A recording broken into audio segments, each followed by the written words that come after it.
Hello, hello, almost Shabbat Shalom. Haven't been here in a couple of weeks. A lot of things are going on, I'm sure, in your place as well. And new places. I like being in new places, doing videos from different places. Today, I'm at my son's studio, Itai, music producer. Um, how do you say it?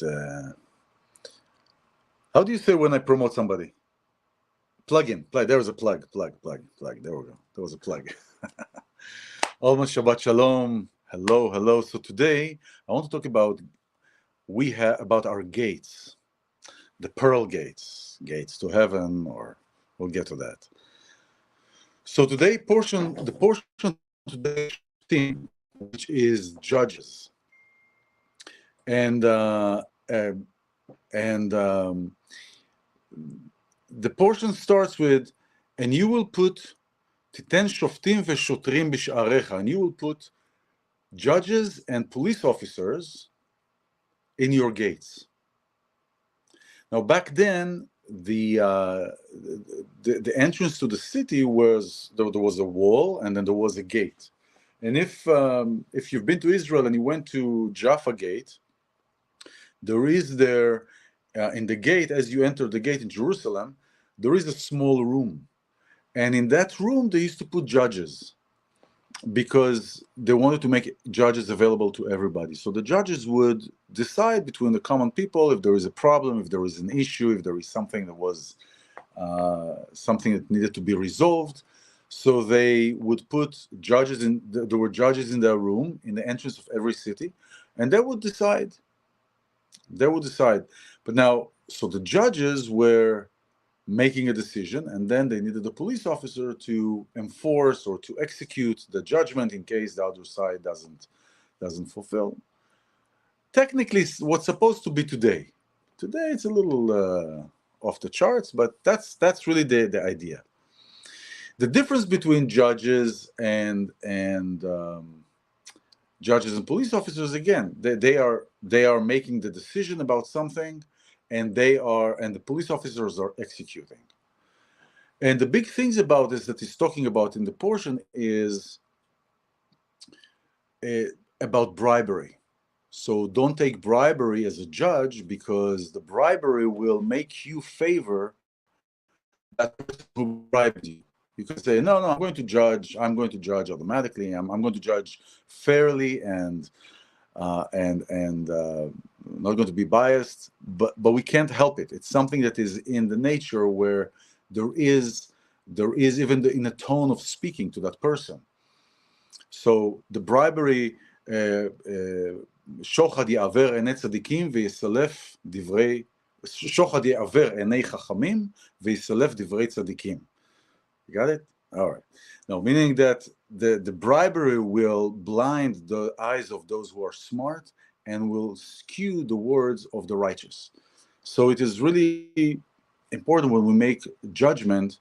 Do we make judgment from what place?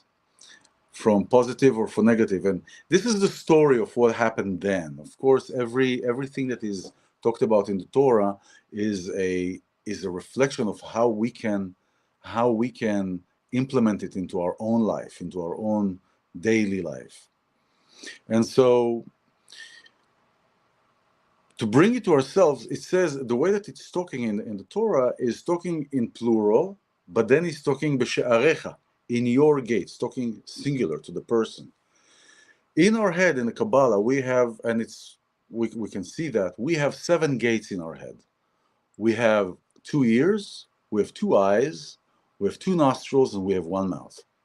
So the 7 gates, what do we input into our gates many times is also what comes out, is how we act.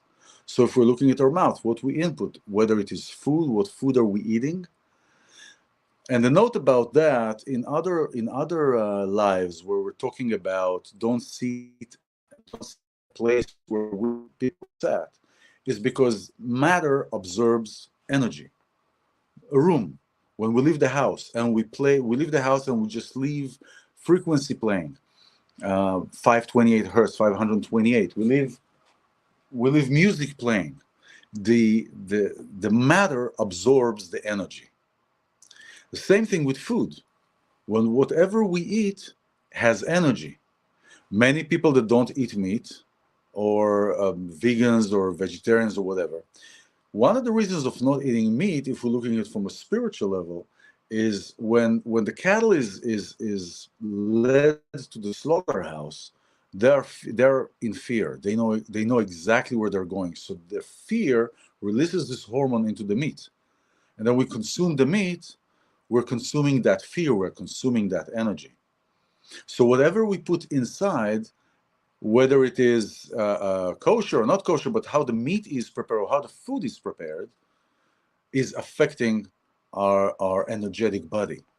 Same thing with blessing. Why do we bless on food? Or why I bless on food, but some of us bless on food, is because when we bless the food, we're grateful to the Creator, to God, for the food that we're having or the drink that we're drinking.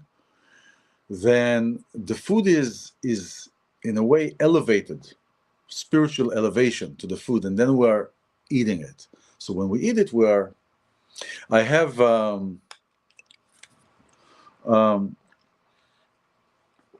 in my house, I have these 5-gallon water jugs, and it sits upside down. The water go down. You press the button. Hey, water. So I put stickers on the bottom of that canister, positive stickers like "I love you," "You're great," all kind of positive sentences from a label maker. Just place on it. Because we know from the experiment of Masaru Emoto that water carries memory. And when we say good things and when we utter good, positive things to the water absorbs it. So it's the same thing, where we are infusing the water with positivity and then we drink it. It's like putting water in the sun, covered. We're getting the energy. So same thing. We have this gate. Whatever comes in, goes out. Same thing with speaking. Speaking is what separates us from the animal kingdom. We have the godly gift of the speech. So whatever we say, also watching what we come out, what we hear, frequencies that we hear or things that we're not supposed to hear are creating the effect that they are creating. The eyes, we also receive, but the eyes also transmit. So when I am looking at, or when we're looking at somebody who has fortune and has good fortune and has good things, it says in the Torah, don't stand in a field of somebody when the field is ripe. And in today's world is, don't tempt yours. If you know that you have temptation of jealousy, don't go and stand in a house or view a car of a neighbor or a friend, because oh, why does he have that, or why does she have that? I want that.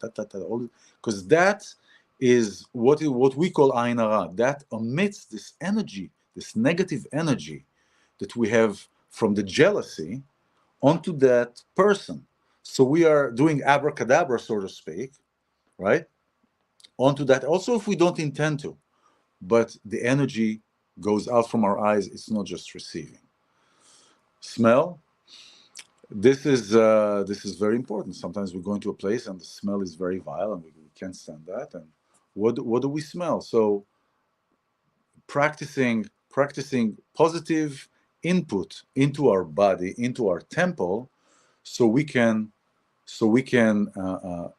emit and take out positive things. So putting judges in our gates, and the execution, our thoughts, things that are not contributing to our growth, self-doubt, negative thoughts about what we do, or judgments. Those are things that we can control. They come in, but we don't have to entertain that.